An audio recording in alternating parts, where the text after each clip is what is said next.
পুজোর প্রস্তুতি খতিয়ে দেখতে আজ আমাদের গন্তব্য কুঞ্জবন সেবক সংঘ। এবার তাদের থিম বোধন। চলুন দেখে নিই সেখানকার প্রস্তুতি কেমন।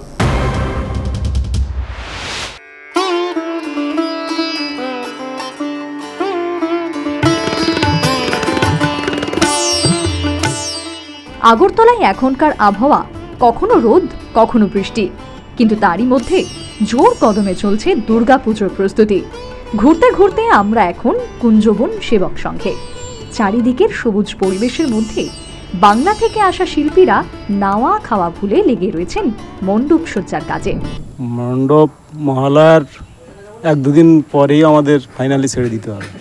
না আমরা পুজোর আগে কমিটি যে টাইমটা আমাদের দিয়েছে সেই টাইম অনুযায়ী আমাদের তো কমপ্লিট দিতেই হবে। পুজোর কাজ বলে কথা, পুজোর আগে আমরা কমপ্লিট দিয়ে। পুজোর কাজে ব্যস্ত থাকার দরুন আমাদের সঙ্গে কোনো ক্লাব কর্মকর্তার দেখা হয়নি, তবে কারিগরদের কথাতেই জানা গেল চতুর্থীতেই হতে চলেছে পুজোর উদ্বোধন। সঙ্গে এও জানালেন এই বছরের থিম বোধন। এর বাইরে বাকি বিষয়ে তারা স্পিকটি নট। ক্যামেরায় সম্রাটের সঙ্গে সুমন্তের রিপোর্ট, নিউজ ভ্যানগার্ড।